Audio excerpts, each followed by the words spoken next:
Kita akan membahas tentang listrik arus searah.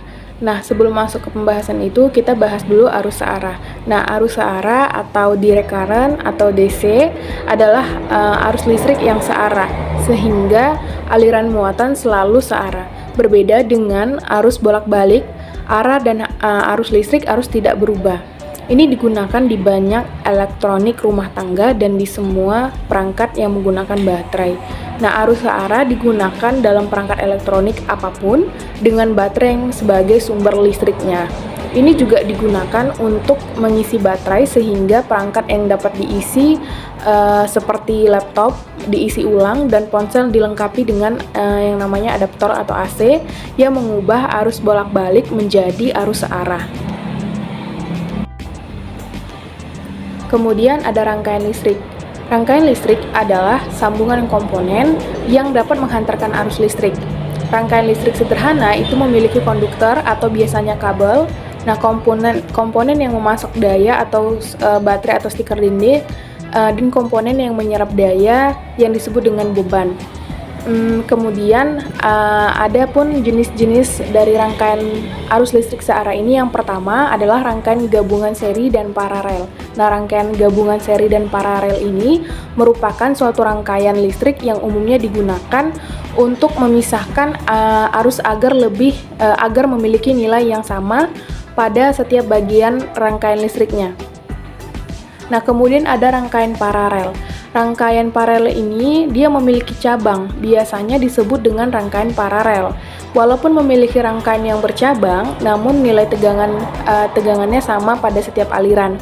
Nah, dengan rumusnya yaitu 1/Rp sama dengan 1/R1 ditambah 1/R2 ditambah 1/R3 sampai seterusnya sampai 1/Rn. Dan untuk F totalnya sama dengan F1 sama dengan F2 sama dengan F3.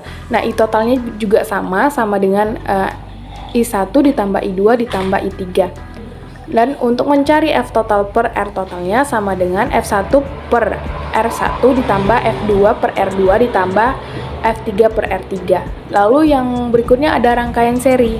Nah, ini kita tidak akan menjumpai cabang sebab rangkaian seri hanya memiliki satu jalur saja, yang dimana terdapat sebuah hambatan dan tegangan. Nah, cara menghitung rangkaian seri ini bisa menggunakan rumus RS sama dengan sigma I sama dengan 1 menuju N sama dengan R1 tambah R2 ditambah seterusnya.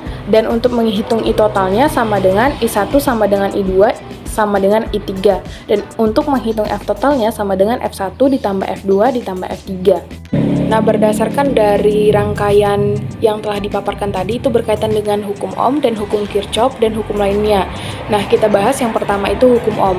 Nah, di hukum Ohm adalah dia menghubungkan beda potensial, tegangan, arus listrik, dan hambatan.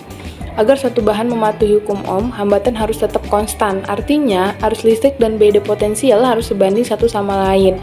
Walaupun hukum Ohm sebenarnya hanya perkiraan. Ia bekerja sangat baik pada rentang volt yang sangat luas. Dengan kata lain adalah mungkin untuk mengubah si resistansi dari sebuah rangkaian. Tetapi satu-satunya cara untuk melakukannya dengan memasang atau melepas resistor tambahan secara fisik sebelum menggunakan atau menganalisis rangkaian. Nah, adapun rumusnya adalah I sama dengan F per R, di mana I adalah arus dalam rangkaian atau diukur dalam ampere, dan F sama dengan beda potensial atau diukur dengan volt, dan R adalah hambatan rangkaian atau diukur dengan ohm. Nah, kemudian ada hukum Kirchhoff. Nah, hukum Kirchhoff ini tuh memungkinkan kita untuk menyelesaikan masalah kompleks dengan mendefinisikan seperangkat hukum dan teorema jaringan dasar untuk tegangan dan arus di dalam rangkaian. Nah, di sini ada hukum Kirchhoff pertama dan hukum Kirchhoff kedua.